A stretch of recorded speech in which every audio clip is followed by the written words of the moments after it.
Welcome to the Zachrilege cast. Steve Shives, how are you tonight? I'm very good. Thank you for inviting me on. We actually got this on time, and the gong only went off once, which is weird. I don't know. I had a gong sound, it disappeared, and I had to get it back up. But tonight I have a dragon's milk out of my dragon's milk glass. You know, it's important it matches your outfit, so I feel like it's perfect. Nice and dark.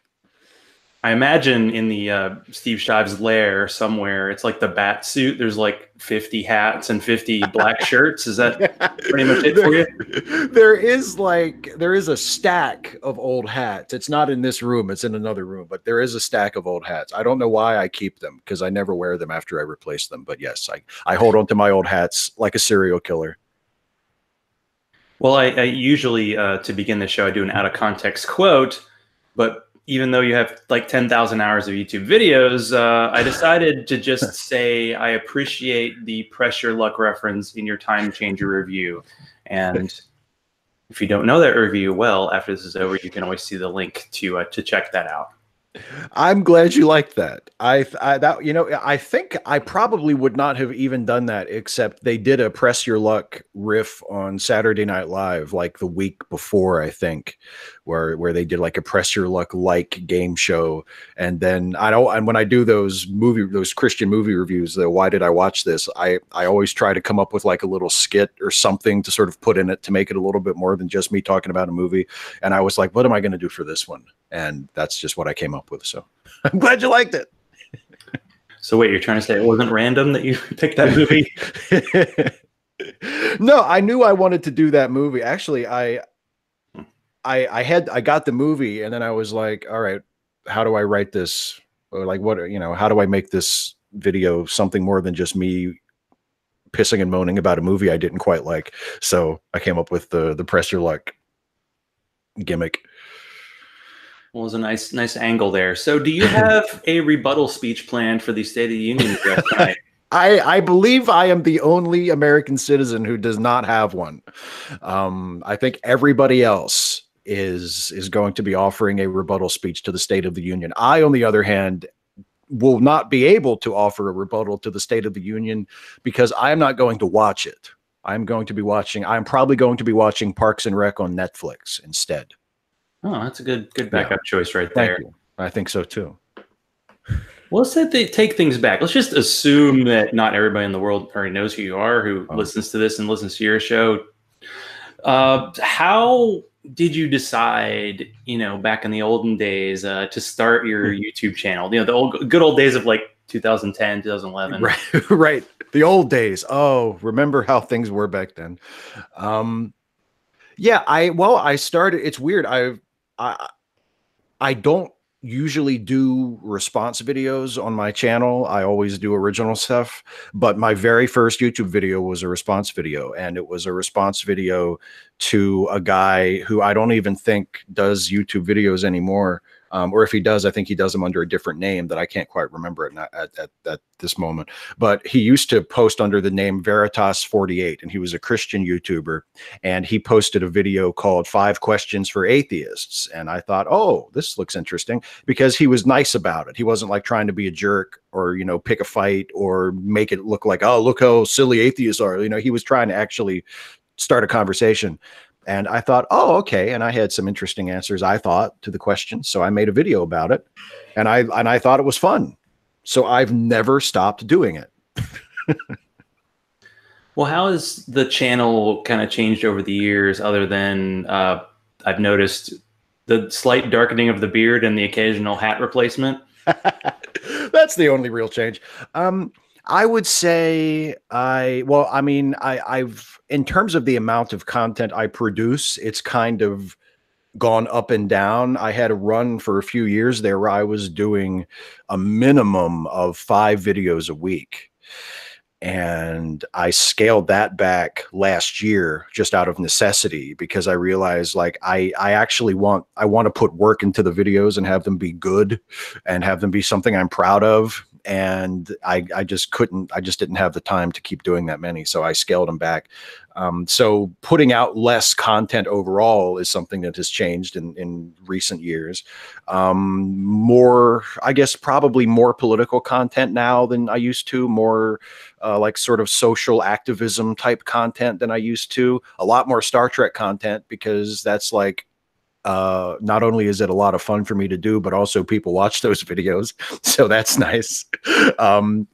Yeah. So it's changed a little, you know, but like certain shows that I used to do, I don't do anymore. Like the 5 things, I sort of retired that.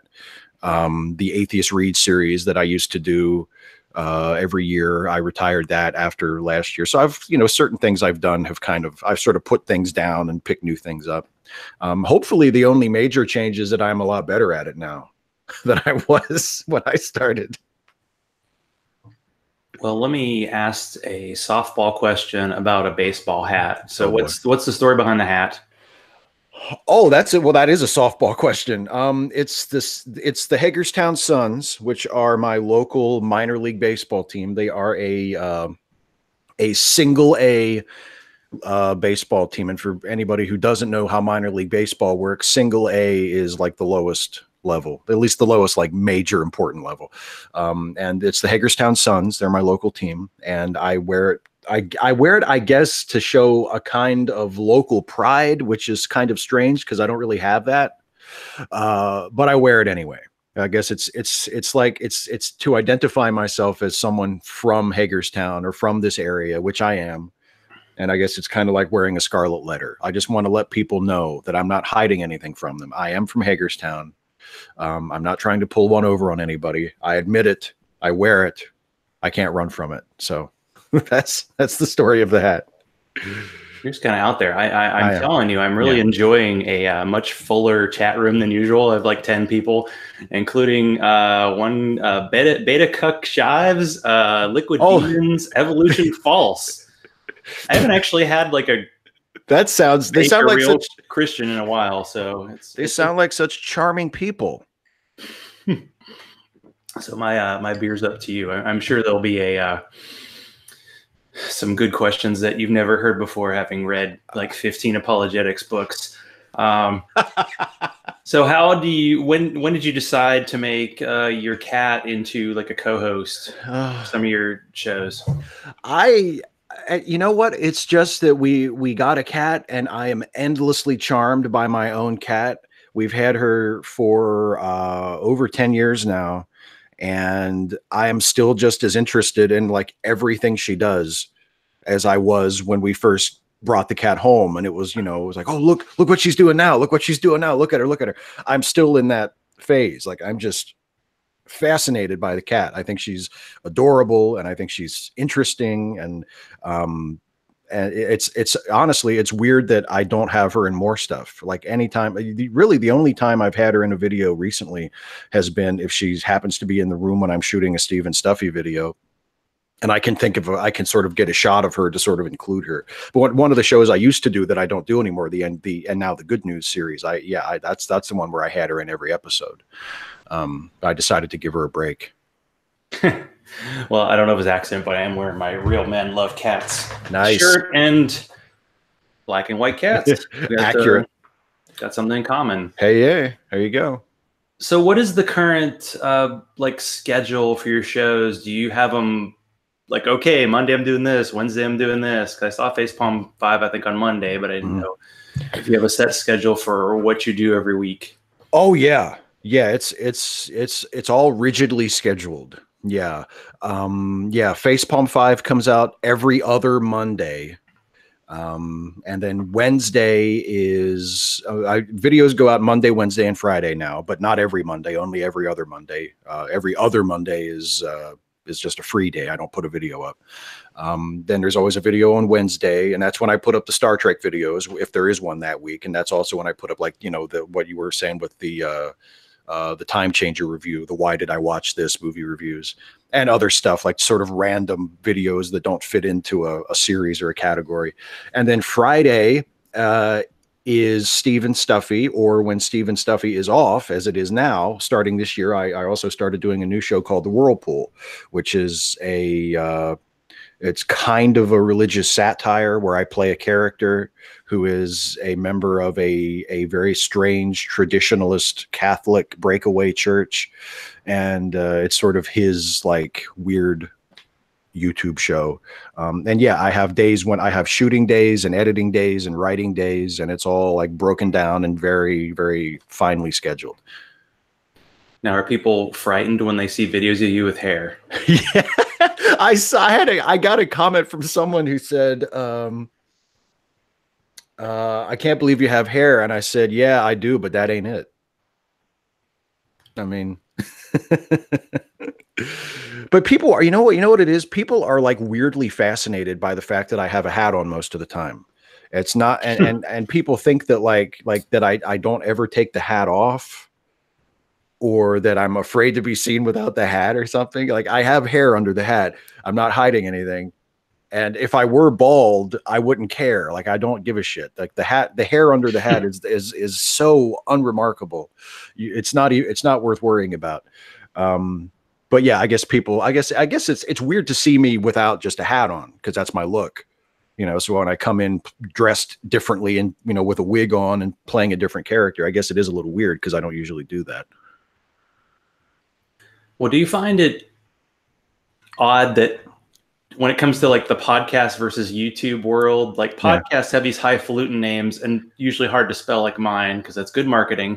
And YouTube is like just your name. Do you feel like the YouTubers and podcasters we can get along? I mean, I kind of play both. Yeah, I guess you do too. Yeah, I mean, the podcasters and YouTubers that I know and hang out with get along great. But I mean, I do think there are some differences, right? I mean, you're right. Like, the YouTube seems more built around personalities, and podcasts seem more built around shows, you know. I mean, and there are exceptions to that. There are YouTube channels that are built around shows, and there are podcasts that are built just around their host, and they don't really have a concept other than, hey, look, they have a podcast, you know, and that's really it. So yeah, but I think generally that holds pretty true, you know, that yeah, YouTube is like, oh, so-and-so's YouTube channel, and it's just this person making videos, whereas a podcast actually is a show, you know. And I think that's probably why podcasts are a little more tolerable. Because there's the mindset is we're doing a show, you know, we're not just turning on the camera and like ranting about something, you know.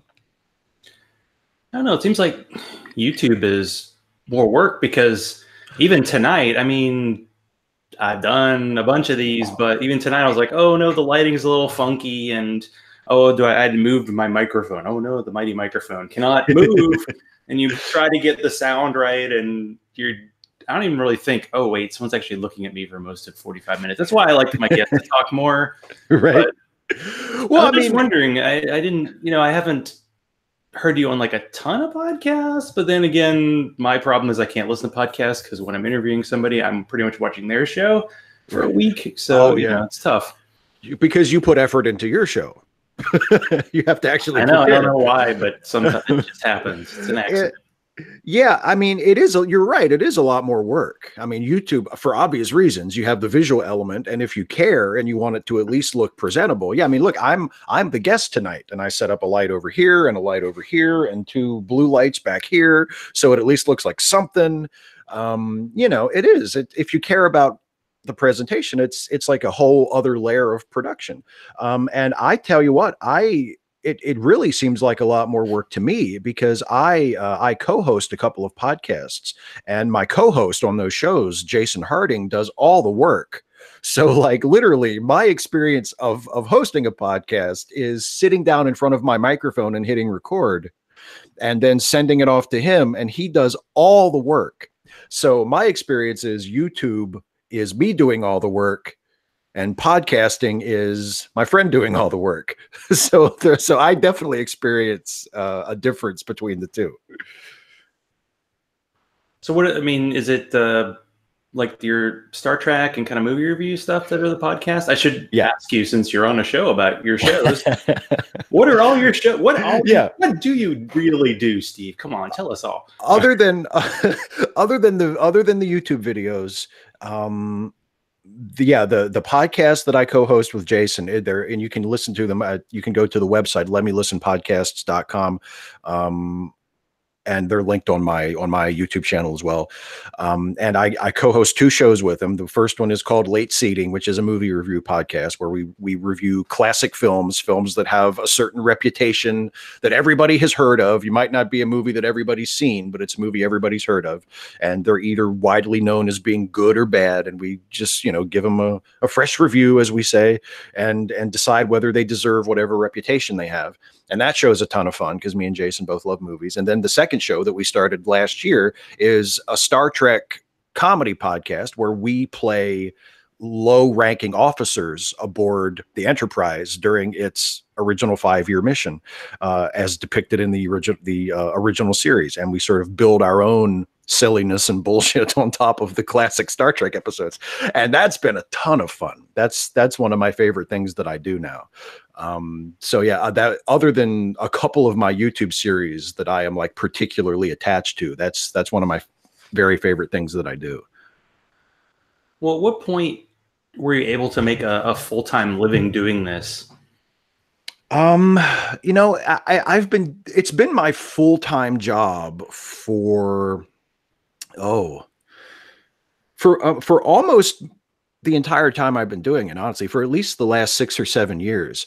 And it's interesting how that's changed, because when I first started doing it, I made almost all of the money that I make from the channel from ad revenue.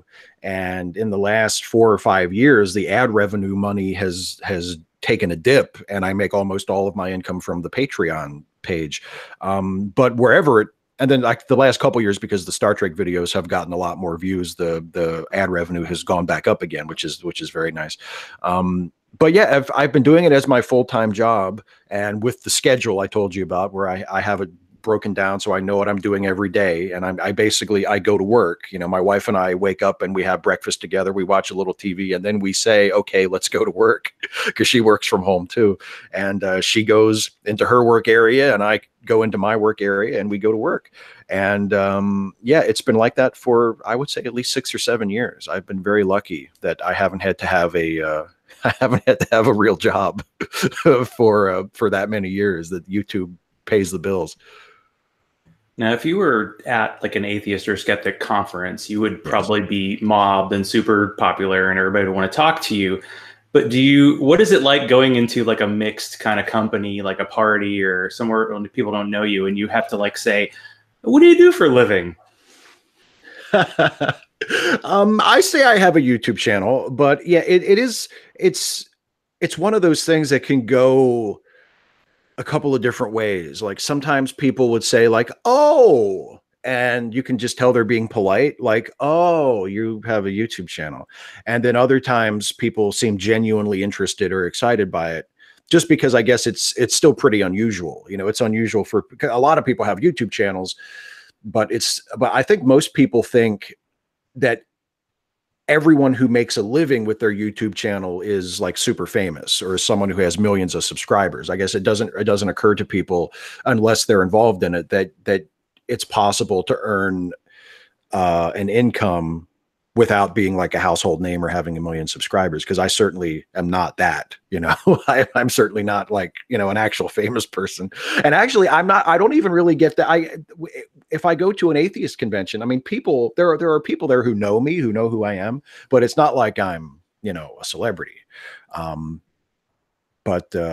Yeah, it's weird. It can go either way. So I guess it probably depends on what people know about YouTube. If they know about YouTube from reading about, some famous YouTuber doing something incredibly racist and offensive in a journal, and like an article they read in the Wall Street Journal, then they might think, oh, you're a YouTuber, like, and think less of me because of it, but if not, they might think it's kind of cool. Well, you mentioned it earlier. You have I guess I don't even know what it's like, series, I guess, as part Yeah. of your channel that have come and gone, and you sunset one of those last year. So can you talk a little more about like atheist reads, and are you sad that it's over? And do you think there are any Christian apologetics out there that you have not heard?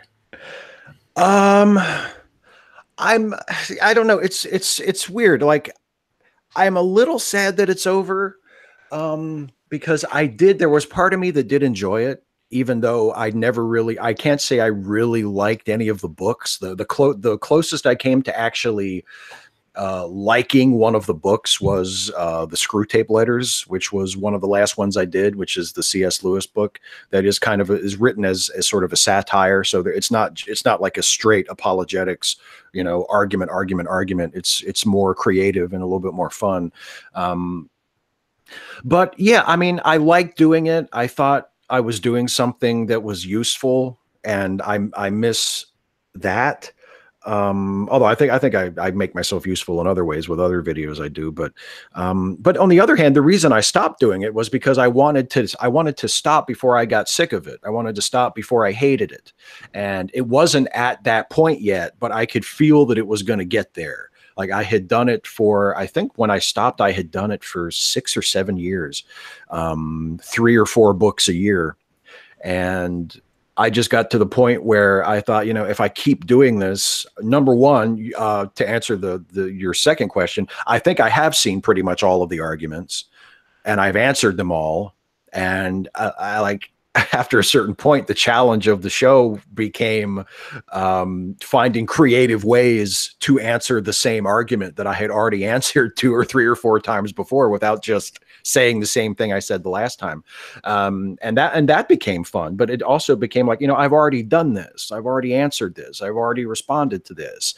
And I guess I could keep doing it because there are plenty of apologetics books. I had a list. I have a Word document that I still have that's pages and pages of just titles that I could have done that I just never got around to. So I could have kept going for years and years and years. But I felt like I was going to start to hate it. And I didn't want to hate it. I wanted to stop before it was a chore. And I wanted to make room for other stuff. That's been another thing, like, stopping, not making as many videos a week, retiring certain series. It was about, I want to do other things. I want to keep doing YouTube and I want to keep making videos, but I want to stretch my legs a little and do some things that I haven't had time to do because I've been doing this other thing for all these years. So yeah, I mean, it's always tough to stop doing something that you've gotten used to doing, but I'm glad that I don't do it anymore. I think I stopped at the right time. Do you think you'll ever bring back reading shitty poetry? Probably not. Probably not. I honestly, there are a couple reasons I don't think I would do that anymore. One is that the last time I did it, I didn't get permission from the poet.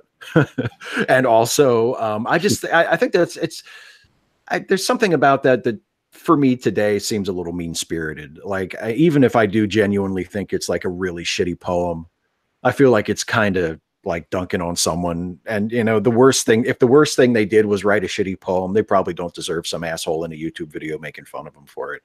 Because let's be honest, if I wrote a poem and I poured my heart and soul into it and tried to make it as good as I possibly could,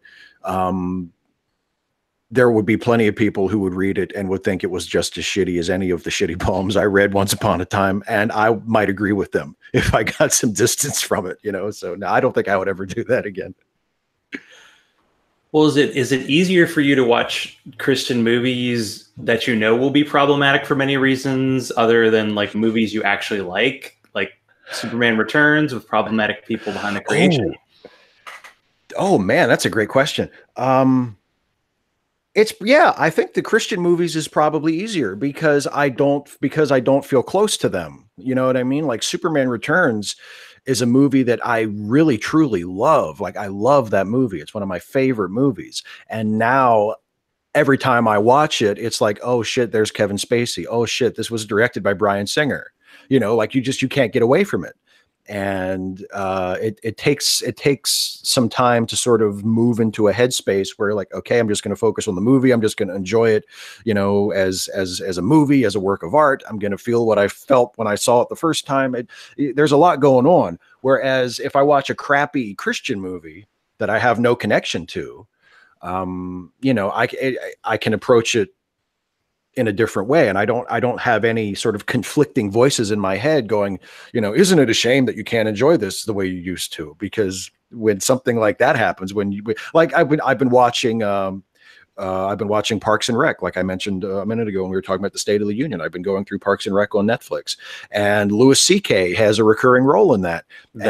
Oh yeah, that happened to me. Like Louis C.K. and Aziz Ansari, in the exact same episode were totally creepy guys. Yeah. I was like, that was, I don't remember that the first time I watched it, but now it's so blatant. Yeah. And it was weird at first. Like, I've made the adjustment now. Like, we're at the point watching it now where, like, you know, Aziz Ansari is in every episode. So I'm just used to him now. It doesn't really bother me because I'm just used to seeing it. But yeah, when Louis C.K. shows up, because he's just sort of a recurring character who's not in every single episode. And it's like, oh man, this is weird. And it takes a second, you know, I can get through it. It doesn't like ruin the show for me, but it takes a second to be like, okay, nobody knew he was an asshole when they made this. Well, some people did, but not a lot of people did. You know, it wasn't really an issue. And, you know, you just try to put yourself in that headspace. But yeah, that sucks. Like, it's like finding out your favorite baseball player used steroids or, you know, or something even worse. And you have to constantly account for that whenever that comes up in your life. And I would much rather have the experience of just watching something that I expect to be shitty or expect to be problematic in some way, and I can just deal with it, as opposed to, you know, having to watch something that I used to think was great and still do think is great, still do love, but now you have all this extra baggage on top of it that you constantly have to account for. Yeah, it makes me think of two big areas in my life, like sports, and then when I kind of got involved in the atheism community, like being a Tennessee Titans fan and then finding out that the team signed a cornerback that one of his teammates said, oh yeah, he hit his girlfriend, and like having to deal with that, and then dealing with the fans going, oh, I want this to be outside of societal concerns. I don't want to have to think about that sort of thing. And that sort of same thing happens when we have people accused of being either just assholes or treating women poorly. Yeah. What, I mean, is it hard do you pretty much dump the whole idea of having heroes or people you look up to, or are you just more careful now? It's more that I'm more careful now. I just don't think I have it in me to just dump the whole idea of heroes. Like, every time something happens, whether it's like, if, you know, someone in the atheist community, like last year when the Lawrence Krauss thing finally broke and everybody knew about it. A lot of people knew about it already, but it became like a big story. And I got a lot of people in my timeline or who were friends of mine who were saying, like, you know, this is why you don't have heroes. And I can relate to that. And I think there's probably a certain wisdom to that, you know, but that's just not how I'm wired. Like, I admire people. I like people. I look up to people. And I'm not going to stop admiring or looking up to people just because a certain percentage of those people have historically turned out to be pieces of shit. You know, that's sort of, it sucks that that's the world we live in and that people behave that way and that that's a reality that we have to deal with. But that is the reality. And I would rather continue to sort of enjoy people's talents and enjoy people's wisdom and look up to people and believe in people whose work means something to me in some way, and occasionally be disappointed and have to do one of those Kevin Spacey, Bryan Singer adjustments where I'm like, oh shit, you know, I would rather have to do that from time to time than just not have that as a part of my experience. You know, and yeah, I mean, the atheist thing sucks because the atheist skeptical community is kind of small compared to culture at large. It's kind of a small club, and it feels like we all know each other, even though we don't, but it feels like that sometimes. And when someone reveals themselves or is revealed by somebody else to be a bad person, and in some cases even like a dangerous person that you probably shouldn't be having around, that's that's tough. Like, that's really, really hard to deal with. But for me personally, the solution isn't to just say, well, I'm just not going to admire people, or I'm not going to have heroes. I think the crucial thing is to be willing to be critical of your heroes. And if someone is one of your heroes and you find out something horrible about them, that you don't just reject it because they're your hero. You know, you have to take it seriously and don't say, well, I'm sure he didn't do that. You know, he wouldn't do that, because that's why some of those people are still in relatively good standing in the community instead of being ostracized, because there are so many people that are just like, yeah, but he probably didn't do it.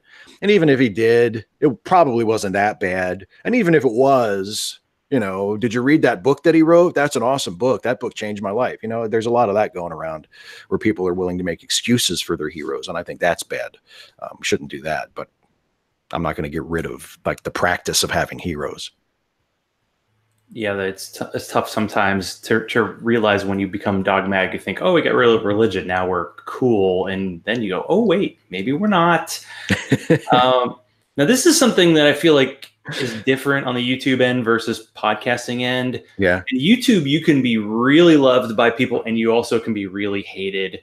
Why do you think your content, and maybe it's just your hat, makes people so mad and in some cases happy? It's the hat and the beard, I think, in combination. I don't know. I have noticed that, I mean, it's not as though it's unique to me. And there are people, unfortunately, who have gotten it and continue to get it way worse than I ever have. There's something about the separation maybe that the internet gives us, where you can connect with someone but you're not in the same room with them. You don't really have to look them in the eye, or you don't have to face any immediate repercussions, you know, so you can just be flat out mean to somebody and you don't have to worry about it because there's not really a whole lot they can do to you. And you can sort of be part of a virtual mob. So if you're one of thousands of people who is saying the same thing to one person who did something you don't like, there's a safety in that.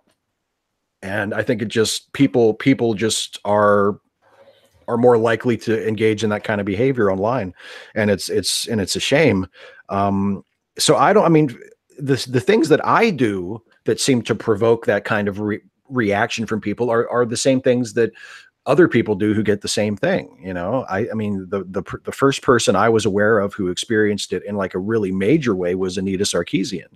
And I remember when her harassment really started to kick into high gear, I was familiar with her, but I wasn't like, I hadn't really done my homework or watched a lot of her videos. And I went and watched one of her videos that was the target of all of this just rage and hatred and whatever.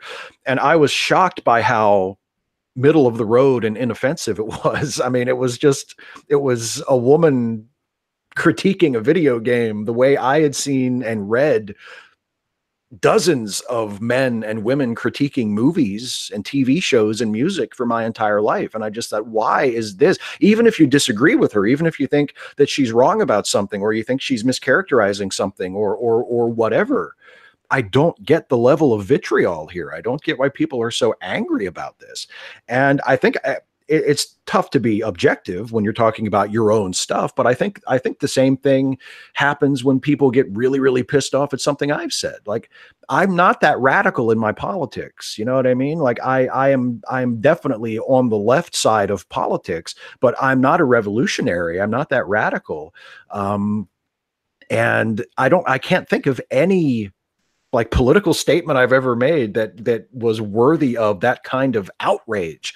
And most of the things that I've said that people have gotten angry about are things that are completely uncontroversial statements, like that there's such a thing as gender inequality and it's bad. And it disadvantages women and we should do something about it. Or that there's such a thing as racial biases in law enforcement or criminal justice, and they disadvantage people of color and they're bad and we should do something about it. These to me are not controversial statements, and certainly not on the internet. But when you say them, and you say them unapologetically, and you make it known, as I do, that you really don't care if people who disagree with you like you, which I don't.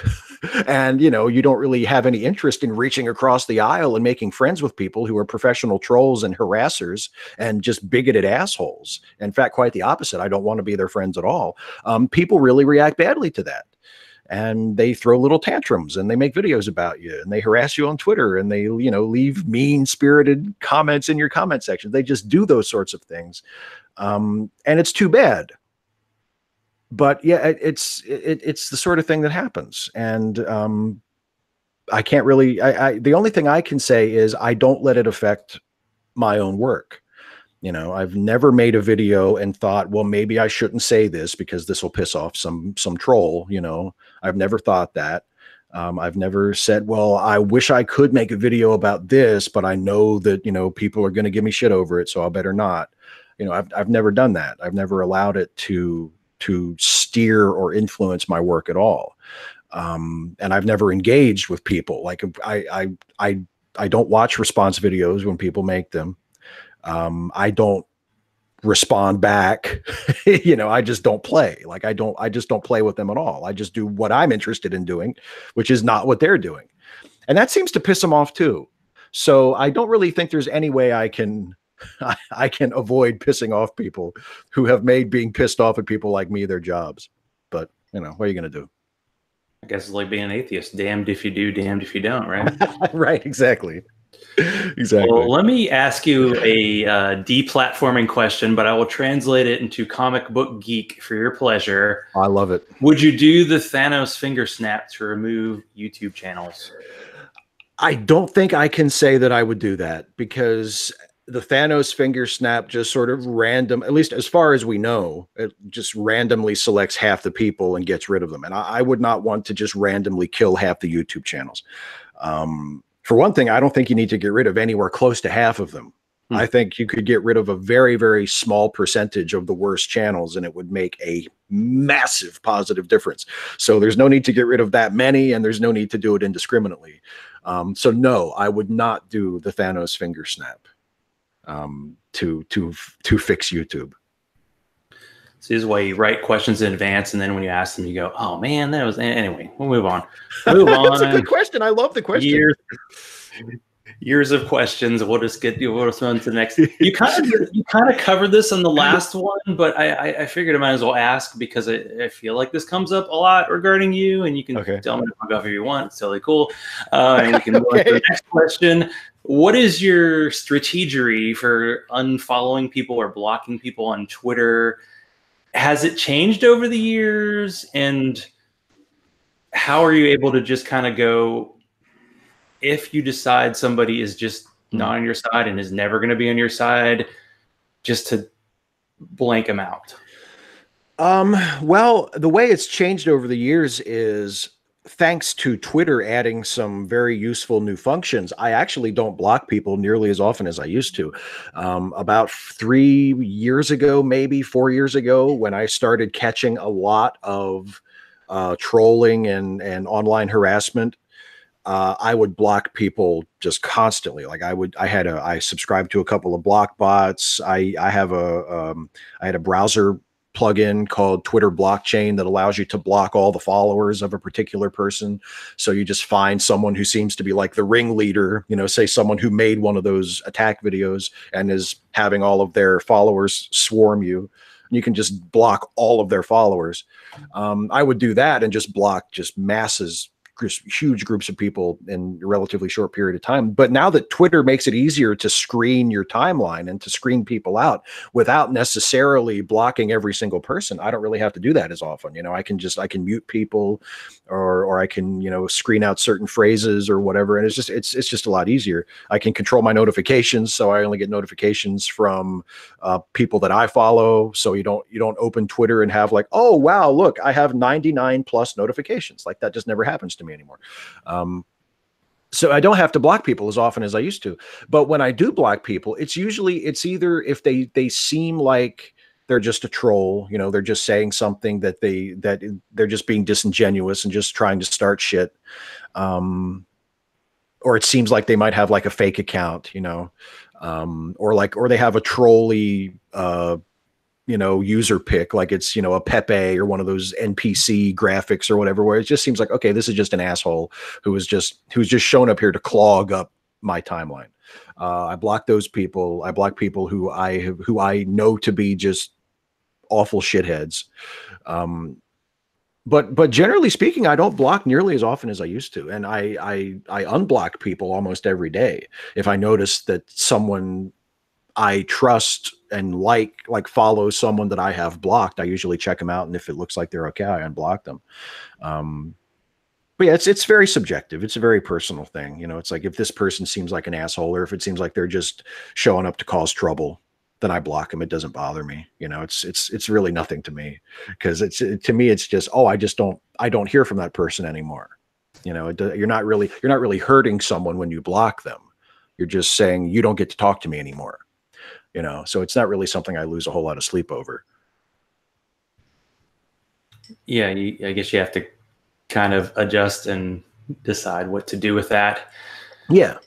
Now, do you have, I'll try to avoid the second softball tonight. Well, I've probably asked a couple. But do you have some like atheist / social justice kind of YouTubers and personalities that you admire and follow? Yeah, sure. You don't have to just name your favorite, because that would be like your favorite cat, but you only have one, so that's easy. I have actually, yes, some of my really good online friends are fellow YouTube atheists / social justice types. I mean, as far as atheists go, I think my favorite is, and probably has been for a while, is still Aaron Ra. I really like Aaron, and I think he's great. And as far as people who I'm like pals with, I love Christy Winters. I love Kevin Logan, Foxy Jezebel, who doesn't really do YouTube that much anymore, but I've had her on my channel a couple of times, and we talk about like politics and comic books and shit, and she's just awesome. And just, going beyond like the atheism sphere, although she used to do a lot of atheist but ContraPoints is like one of my favorite people in the world right now. I just think she's amazing. And she mostly does like social justice or social activism type commentary videos. I think she's great. Yeah, there's a ton of people who do really, really great YouTube work that I think are amazing. I mean, even my co-host on the podcasts, Jason Harding, he doesn't really do YouTube anymore, but he had a YouTube channel. He had a great YouTube channel. He still has it. He just doesn't really update it anymore, called Opinionville. That is just genius. That's how we met. We became friends because we were fans of each other's channels, and now we're actually friends in real life. So yeah, there are tons of people who do really, really good work, and I wish that they could be elevated up, to the level that a lot of the shitty people are, because there are so many people on YouTube who are doing such awesome, creative and inspiring and positive work that don't usually get as much attention as the shitty people, with the happy exception recently of ContraPoints, because she has gotten a lot of mainstream attention lately, and it's been really, really cool to see, because she totally deserves it.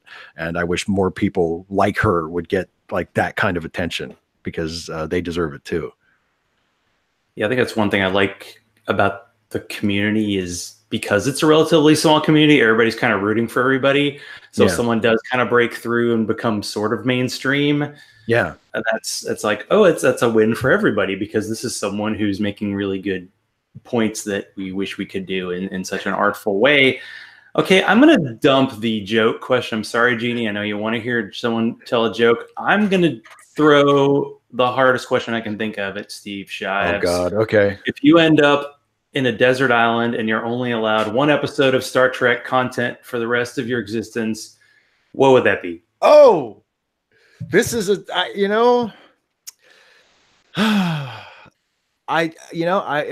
is a tough one, because my favorite Star Trek episode ever is Deep Space Nine's The Visitor, but that's such a sad episode. I don't know if I'd want to watch that like for the rest of my life on a desert island. I'd want to pick a more fun one.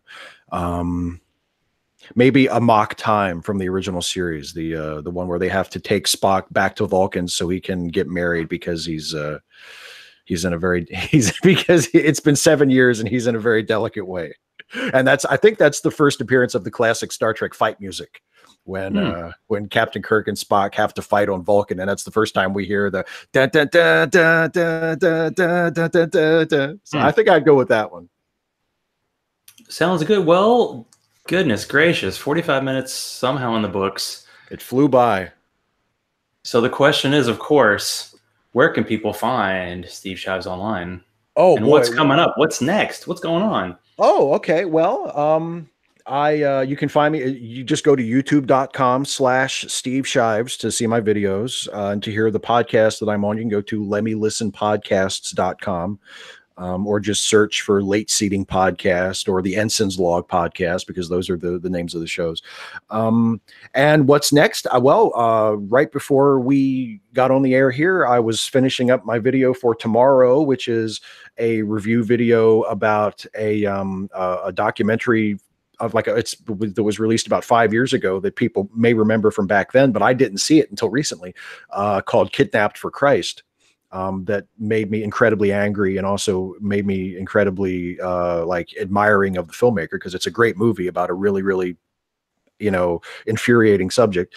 And then on Friday is another Whirlpool episode. And then next week is the next Star Trek video, the next Trek Actually video. So for Star Trek nerds who want to know why I think that Guinan should actually have Counselor Troy's job, you can watch that video. That's coming up. That'll be on next Wednesday. So not tomorrow, but a week from tomorrow. So that's what's coming up. Sounds good. Well, thank you, Steve, for getting on the show. I feel like I, for some reason, hadn't reached out to you before, and you were just like, sure. I mean, I like how it all worked out. I think had a great time. Hopefully you did too. I had a great time. Absolutely. This was a lot of fun. And thank you again for having me on. No problem.